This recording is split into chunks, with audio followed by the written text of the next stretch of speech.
What's up, YouTube?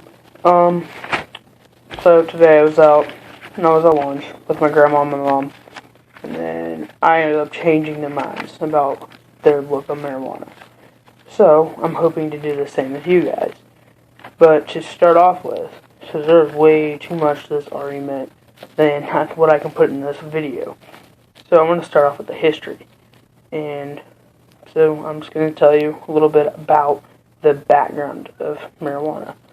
Marijuana was used in 2900 BC by the Chinese emperor. He found that by smoking it, it would relieve pain and suffering, and it would make life much more enjoyable.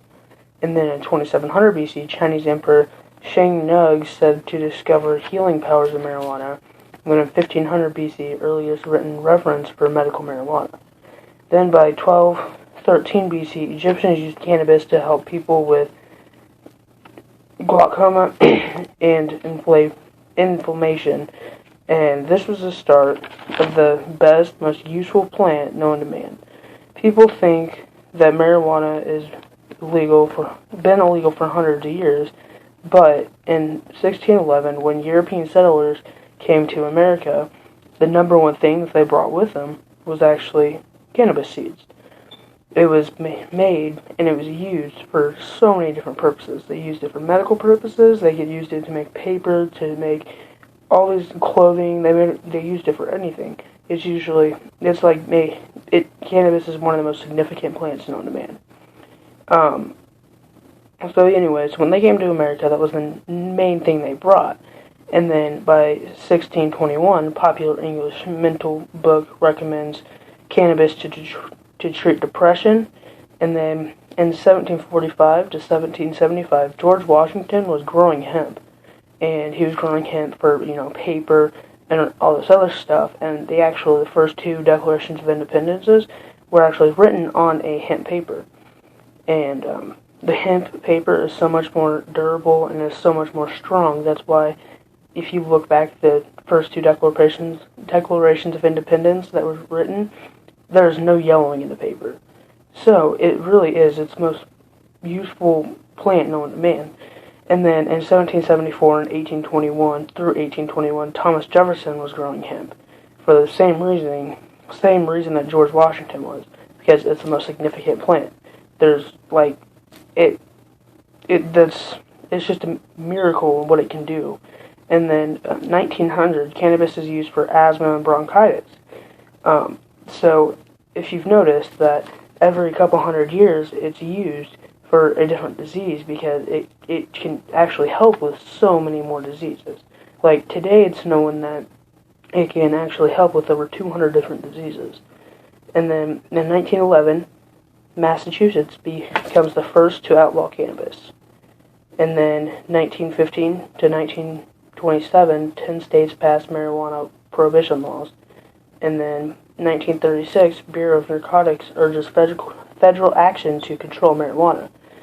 Okay, marijuana is never out of control.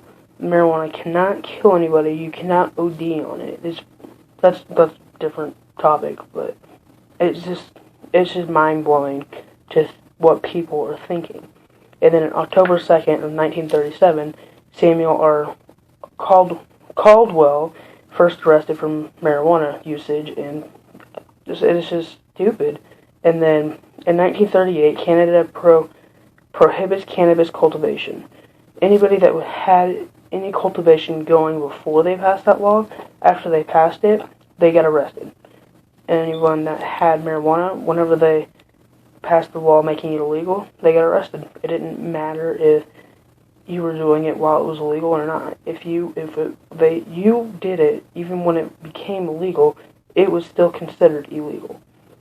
And then in 1970, Controlled Substance Act classifies marijuana as a drug with no accepted medical use. And then in 1971, Nixon says he will not legalize marijuana despite Schaefer Commission, and he declares war on drugs. And then in 1973, the Drug Enforcement Agency, the DEA, was established. And it's just, the DEA is they have way too much power over everything. The DEA comes in and they'll take out all these medical dispensaries that are within state regulations, but then they don't get in trouble for it because they're still under federal law. And even though it's still within state law, the people that own the dispensaries don't get in any trouble, but all their stuff confiscated, all their money and all their everything's confiscated.